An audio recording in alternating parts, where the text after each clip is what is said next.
Esqueça tudo o que você sabe sobre contos de fada. Imagine que a Alice não apenas caiu no buraco do coelho, mas que ela agora precisa sobreviver a um abismo distorcido, enfrentando criaturas folclóricas e chefes brutais para sair de lá com vida. Esse é o Project Rabbit, o novo Extract Souls-like que está sendo chamado de o sucessor espiritual que os fãs de Alice Madness Return sempre esperaram. Um jogo onde um erro não te manda pro checkpoint, ele te faz perder tudo. Seja muito bem-vindo ao canal FAL, já somos mais de 1.500 inscritos apaixonados por games aqui, e a nova meta são os 2.000 inscritos, para consolidar o canal como referência em notícias e teorias e tudo mais no mundo dos games. Se você curte esse estilo de conteúdo, clica no botão de se inscrever e bora entender por que esse jogo está chamando tanta atenção. Desenvolvido pela Nova Flare, Project Rabbit se passa no abismo do tempo, e aqui entra aquilo que vocês já devem ter percebido. Ele é claramente inspirado em Alice no País das Maravilhas. O jogo usa essa estética de fantasia sombria onde o mundo está fragmentado e a sanidade é um luxo. Reparem na direção de arte, ela mistura as fortificações ocidentais clássicas com o miticismo oriental, criando cenários que parecem versões corrompidas dos jardins e castelos da Rainha de Copas. Você é um invasor, né?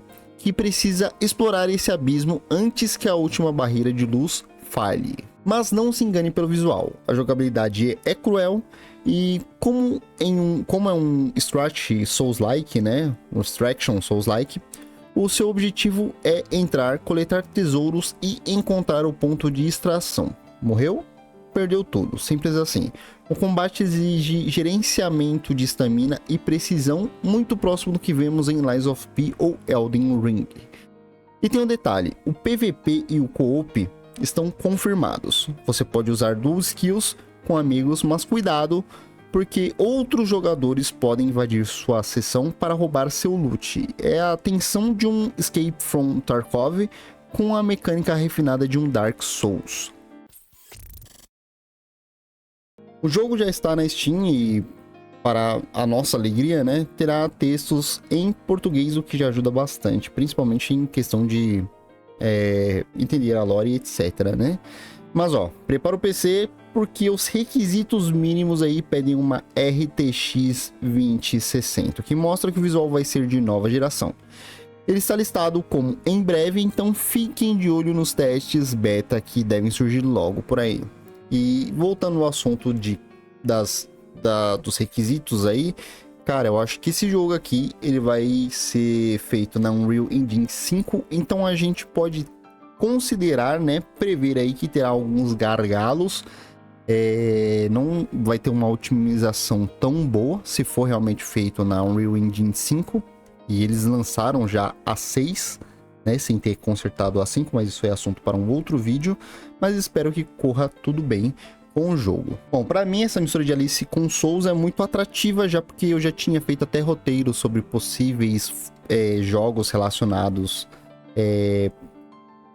com Lies of P, né, no caso, futuros jogos de Lies of P com a temática aí com Alice no País das Maravilhas e tudo mais, né?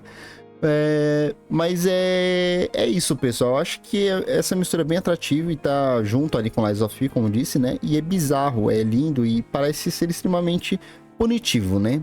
Demais até, em comparação com alguns outros jogos que a gente tem tido por aqui que não tem tantas punições, né? Mas e você? Acha que essa pegada de contos de fadas aí, esses contos de fadas clássicos, combina com o estilo Souls-like ou você prefere algo mais original? Comenta aí embaixo, quero saber. E quero conversar com vocês sobre isso, tá? E esse vídeo vai ficando por aqui, pessoal. Muito obrigado por assistir até aqui, por me acompanhar até aqui. E não se esquece do like, confere se sua inscrição está ativa. A gente tá aí com o objetivo de atingir os 2.000 inscritos até o final do ano, tá, pessoal? E é isso, dá aquela forcinha pro pai. Fiquem com Deus e até o próximo vídeo, pessoal. Falou!